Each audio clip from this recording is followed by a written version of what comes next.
世界に轟かせた伝説の海兵。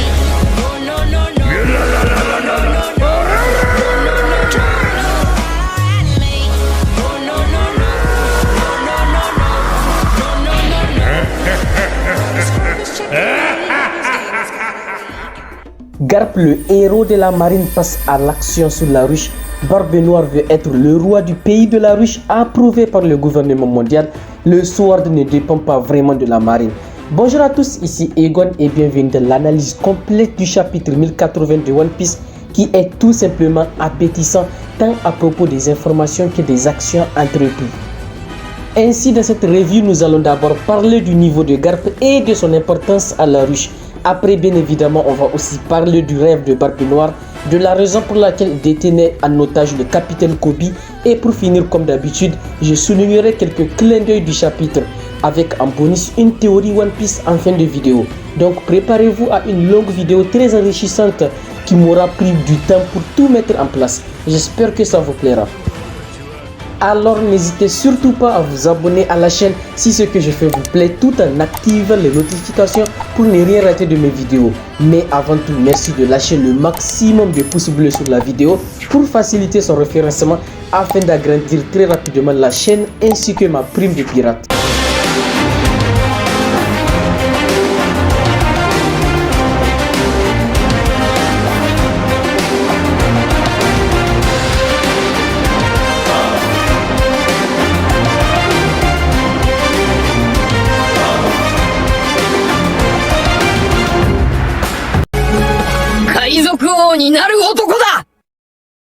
Grâce à une très grande coïncidence et lorsque Perona, qui s'est retrouvé par un moyen encore inconnu à la ruche pour sauver son ancien capitaine Moria, avait libéré Koby pour qu'il l'aide à son tour à délivrer Moria qui est situé dans une prison plus profonde au sous-sol. Et juste après, on a l'équipe venue sauver Koby qui passe à l'action. Mais donc, quel spectacle de voir à quel point la marine est beaucoup plus organisée et coordonnée que les pirates lorsqu'il s'agit de concocter des plans d'attaque de grande envergure dans un territoire Yonko. Tout le contraire du sauvetage de Sanji sur Whole Cake Island qui a été moins élaboré. Le plan du Sword est juste très bien élaboré en tout point et aussi les scènes très bien dessinées par l'auteur. D'abord, le contre-amiral Prince Grus ou l'homme argile est chargé de repousser l'ennemi avec ses golems tout en les piégeant dans la boue avec son Gunyo Gunyo no Mi. Après la petite fille de la vice-amiral Tsuru, le contre-amiral Kujaku qui est une dresseuse hors pair ayant mangé le Mushi Mushi no Mi est chargé à son tour de bloquer le passage aux pirates en les regroupant en plein centre-ville avec les bâtiments auxquels elle peut animer et donner des ordres via son fouet. Puis c'est au tour du commandant de la marine Ibari de neutraliser les armes à feu des pirates à partir des JP Flower de son sniper et qui semble être une autre création de Vegapunk grâce aux fleurs qu'on retrouve sur les armes des pirates et sur les tanks de Vegapunk dans la page de couverture du chapitre 1113. Et roulement de tambour, comme je le disais, exactement toutes les actions des membres du Sword étaient calculées de A à Z pour mettre en place l'entrée en scène de Garp avec 1 gigapoint, l'impact galactique ou encore Galaxy Impact. C'est au cours de l'entraînement de Luffy que Riley nous explique la manière dont le Haki se manifeste selon les personnes. Car oui, chaque personne naît avec un Haki qui lui est prédestiné. Mais comme avec Goldie, Roger et Ace, on voit que le Haki des rois peut très bien suivre une lignée dans chaque ou plusieurs générations, principalement celle des dix, et cela malgré le faible taux d'utilisateurs du Haki des rois dans le monde. Cependant, même parmi ces individus assez rares, seule une poignée d'entre eux parviennent vraiment à le revêtir sur leurs poings ou encore sur leurs armes, leur octroyant une immense frappe offensive. C'est le Haki des rois offensif, un pouvoir d'une ambition de roi. C'est ainsi que dans ce chapitre, nous pouvons voir que Monkey D. Garp, grand-père du Yonko Monkey D. Luffy, utilise une puissante attaque de Haki très semblable à ce pouvoir aussi rare, le HDR revêti. Il est clair que l'attaque est tout bonnement très puissante et il n'y a aucun doute là-dessus. Mais il faut aussi remarquer que les attaques de HDR revêti font d'habitude dormir les randoms au moment du déclenchement et à proximité du point d'impact de l'attaque. Que dire de cette attaque qui n'endorme pas les randoms? Mais aussi, ça pourrait très bien avoir un rapport avec la distance entre Garp et les pirates de la ruche, même si sur Onigashima, Luffy endorme de loin les randoms du royaume bestial, sachant que Onigashima est bien plus grande que la ruche. Mais ne vous y trompez pas, car il devrait normalement l'avoir. Et le plus important, ce n'est pas de savoir s'il peut l'utiliser ou non, mais de remarquer à quel point cette attaque est très puissante et digne de lui. On peut voir que Garp envoie son attaque au milieu de la ville qui se propage après comme une onde de choc en détruisant les bâtiments aux alentours. C'est à s'imaginer à quel point le haki est très puissant et comme le dit Kaido, c'est le plus grand pouvoir du monde. Par contre, il y a un petit souci.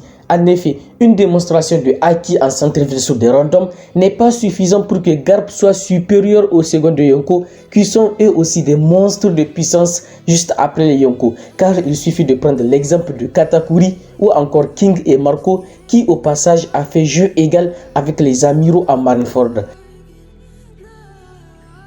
Et si on prend un aspect scénaristique, vu que Barbe Noire ne semble pas être présent, il serait compliqué d'envisager une défaite de Garp comme beaucoup l'envisageaient déjà, car le seul qui pourrait le vaincre en 1v1, c'est Shiryu de la pluie. Mais ça serait un combat beaucoup trop long à dessiner en toute logique, sans coup par surprise.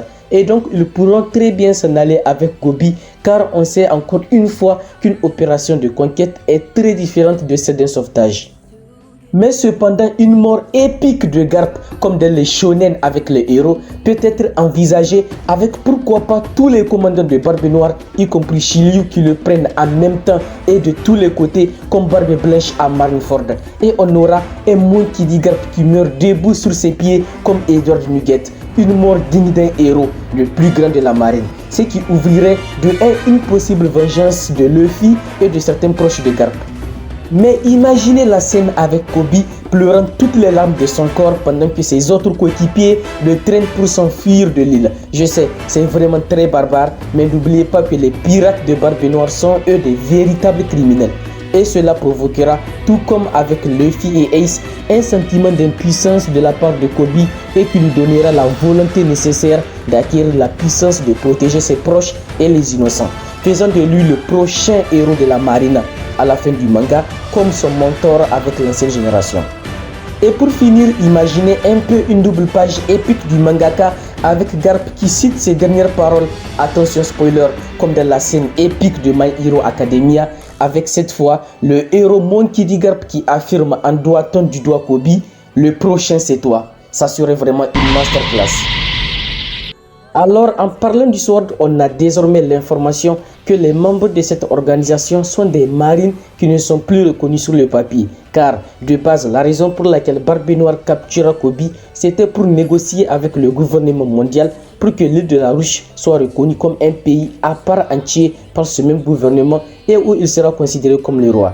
En échange, il relâchera le capitaine Koby. Mais puisqu'il appartient au Sword, Aokiji explique à Teach que le plan ne fonctionnera pas. Sauf que, encore une fois, selon Teach, le titre d'héros de la marine de Koby peut être un moyen de pression pour le gouvernement mondial qui se soucie très bien de sa réputation. Réputation que Teach pourrait entacher en dévoilant au monde entier qu'il retient l'un des héros de la marine dans le cas où il refusera sa proposition. Parlons maintenant du scénario. Barbe Noire qui veut être le roi d'un pays approuvé par le gouvernement. Ce n'est pas un peu petit si je puis dire. Et surtout, en quoi ça le mettrait en travers de la route de Luffy. Sauf si étant un des plus grands manipulateurs de l'œuvre, Barbe Noire voudrait encore une fois s'allier au gouvernement pour un plus grand plan. Un plan qui pourrait très bien se réaliser à Marijoise, au château de Pangaea et qui aurait un très grand rapport avec le trésor de Marijoise que Teach pourrait très bien récupérer avant la fin du manga. Ou encore mieux, on sait déjà depuis le chapitre 146 que ces deux hommes sont destinés à se confronter d'une manière ou d'une autre. Et donc, en fin de compte, puisqu'on est focalisé sur un combat de pirates à la Roger et Xebek, pourquoi on n'aurait pas cette fois-ci Marshall D. Teach qui s'allie ou utilise le gouvernement mondial, le tout contre Monkey D. Luffy et ses compagnons en alliance avec les révolutionnaires, ce qui donnera à la fin du manga une guerre totale entre les méchants et les gentils. Et comme seuls les gagnants définissent le bien et le mal, on aura ainsi un nouveau gouvernement, sûrement désigné démocratiquement, qui abolirait l'esclavage et une marine avec des honnêtes amiraux à sa tête au service du bien et du peuple. Et donc du coup, est-ce que le rêve final de Luffy ne serait pas tout simplement vouloir que tout le monde puisse goûter à la liberté qu'il inspire tant à acquérir? Ainsi, on est arrivé au moment de la vidéo où nous allons parler de quelques clins d'œil du chapitre.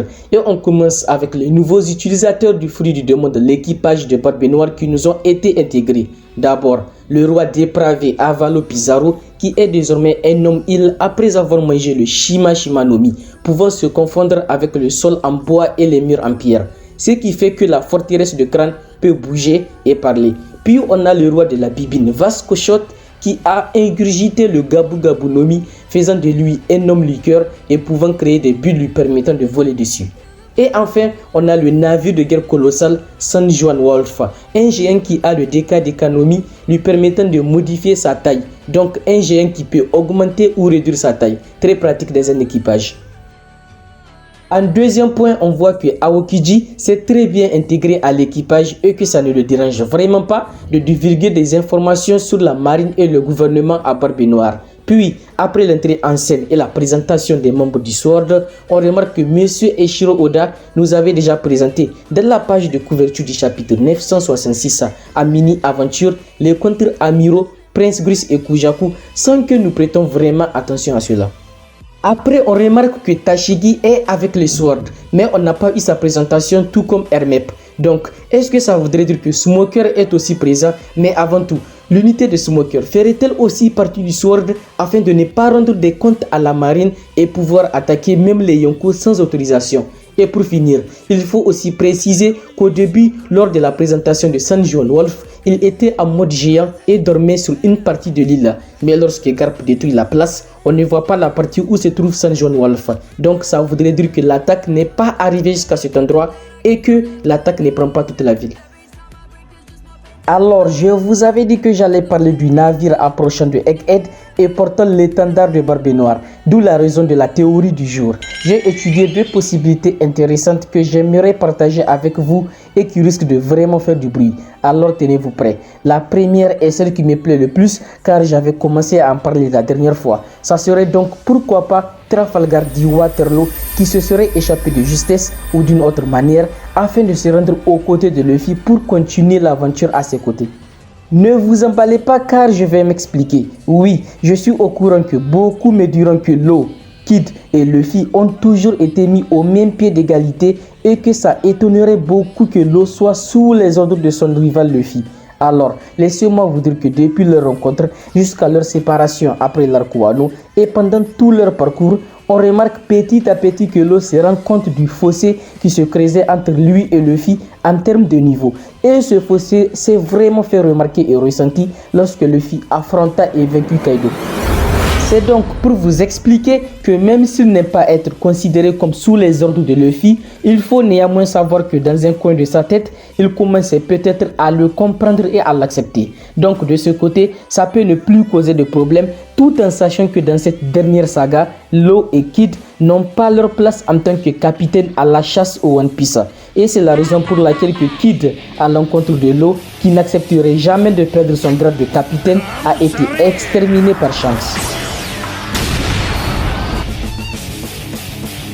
Mais sachez que j'ai d'abord parlé des pseudo-obstacles qui pourraient l'empêcher de rejoindre les Mugiwara. Alors, quelles sont les raisons susceptibles qui pourraient le pousser à rejoindre Luffy? Eh bien d'abord, il faut savoir que normalement, après Nico Robin, le personnage le plus focus et intéressé par l'histoire du siècle oublié et le lien avec le One Piece est Trafalgar du Waterloo. Il veut tout savoir, y compris le lien avec l'intrigante lignée des Dix auquel il appartient et leur importance. Cette même intrigue qui fait en sorte qu'on associe les détenteurs du Dix comme étant les ennemis jurés des dragons célestes et qui intéresse certains personnages importants. Trafalgar du Waterloo est si intimement lié au siècle oublié de par sa nature, ses vécus très tristes et sa soif d'explication font en sorte qu'il devrait être à la toute fin de One Piece pour découvrir l'histoire à sa source comme les personnages principaux de l'œuvre. Et donc quoi de mieux pour Law que de faire partie de l'équipage qui nous fera découvrir le trésor du One Piece et au même passage l'histoire même du siècle oublié et le rapport entre le Dix et les dragons célestes dans le manga. Ainsi d'une pierre trois coups, l'auteur fera en sorte que Barbe Noire récupère les poneglyphes de Law pour se mettre au même pied d'égalité que Shanks et Luffy, tout en nous donnant un scénario où Trafalgar Law, à l'encontre de Capitaine Kidd, pourra s'enfuir et rejoindre les Mugiwara, afin qu'il puisse accomplir lui aussi sa volonté de découvrir le One Piece sans pour autant être le roi des pirates. Car à la base, il faut croire que devenir roi des pirates lui permettait d'acquérir le One Piece et ses connaissances. Donc pour un peu récapituler, de 1, Barbe Noire récupère les 3 rois, de 2, Law qui échappe à la mort tout en ayant la possibilité de découvrir le One Piece, et 3, pour finir, l'équipage de Luffy se fortifie pour la saga finale, d'où l'expression d'une pierre 3 coups, sans compter aussi le fait que la capacité du fruit de l'eau, l'opération de jouvence tant convoitée et octroyant la vie éternelle à une autre personne, tout en sacrifiant la vie de l'eau en cas d'utilisation, fait en sorte qu'avec les Mugiwara, il serait beaucoup plus en sécurité. Mais alors, s'il y a une première possibilité, c'est qu'il y a forcément une deuxième avec un Barbe Noire ou ses commandants qui rejoignent la guerre très prochaine d'Egghead dans le but de récupérer sûrement une chose très importante à ses yeux, comme une machine du Dr Vegapunk, ou bien que Barbe Noire qui aurait appris par une quelconque manière qu'un des 5 doyens serait en route pour Egghead et l'aurait suivi pour mettre son plan en exécution, celui de faire de l'île de la Ruche un pays dont il sera le roi et allié au gouvernement mondial, en prenant pourquoi pas en otage le singe Gracia Saturne et en s'alliant directement avec lui sur les lieux ou bien l'assassiner en cas de refus, d'où l'un des événements majeurs qui secoueront le monde entier d'une manière inouïe selon l'auteur. Ce qui est sûr, c'est que la deuxième possibilité n'entrave pas la première, car Law pourrait très bien se trouver dans le bateau, même en tant que prisonnier. Donc la théorie de Law qui rejoint les Mugiwara est très probable, tout simplement parce qu'il serait difficile de voir Law mourir ou laisser derrière comme Kidd sans connaître le One Piece. Donc je vous attends dans les commentaires pour me donner vos avis sur cette folle théorie. Pour clôturer cette vidéo, je vais parler de la puissance de Garp qui fait beaucoup de débats au sein de la communauté One Piece, surtout française. Tout d'abord, la puissance d'un personnage ne peut seulement se conclure par des on-dit, car elles peuvent souvent être exagérées. Ainsi, il est important de se baser sur des faits du manga. Alors déjà, étant lui aussi un soldat de la marine, le vieux Garp est donc inférieur aux 3 premiers amiraux présentés du manga, car ils sont les plus forts individuellement de la marine au service du gouvernement. Pendant la guerre de Marineford, Barbe Noire a dit que Sengoku ou encore Garp, le héros de la marine, ne pouvait pas l'arrêter. Et c'est ce même Barbe Noire qui transpire un peu en voyant Rayleigh débarquer sur l'île des femmes. Ensuite, peu de temps après, Rayleigh explique qu'avec son âge actuel, il n'aurait pas pu gagner dans un combat long en 1v1 contre Barbe Noire. Puis c'est ce même Rayleigh encore une fois que Kizaru avoue ne pas pouvoir arrêter sans un plan de la marine. Les faits sont alignés comme suit. Yonko supérieur à Rayleigh qui est lui-même supérieur à un amiral de la première génération. Et pour finir, il est à son tour un peu supérieur à Garp. Tout cela est factuel et dans le manga. Mais il reste quand même très proche du niveau d'un amiral. Et ça ne lève en rien son importance au sein de l'œuvre One Piece. En fin de compte, de par son titre d'héros de la marine, de son lien avec le personnage principal de l'œuvre et aussi l'idole qu'il représente auprès de son protégé Koby, Monkey D. Garp, comme attendu, se devait de faire une très bonne prestation lors de son entrée en scène. Reste à voir la suite avec les commandants de Barbe Noire qui n'ont pas du tout l'air soucieux ou inquiétés de son arrivée. Cette vidéo était la plus longue de ma chaîne et m'a demandé beaucoup plus de temps que prévu pour bien analyser ce chapitre et conclure le plus possible. Ainsi, j'espère que ça vous a plu. En tout cas, je fais tout pour. Si oui, vous savez quoi faire pour me soutenir en mettant un gros pouce bleu sur la vidéo avec des commentaires sur vos avis à vous, en vous abonnant, tout en activant les notifications pour ne rien rater de mes nouvelles vidéos. Et aussi, n'oubliez surtout pas de partager un maximum de fois avec vos amis et les membres de la communauté One Piece pour que la marine me remarque et augmente rapidement ma prime de pirate. Sur ce, je vous dis à la prochaine.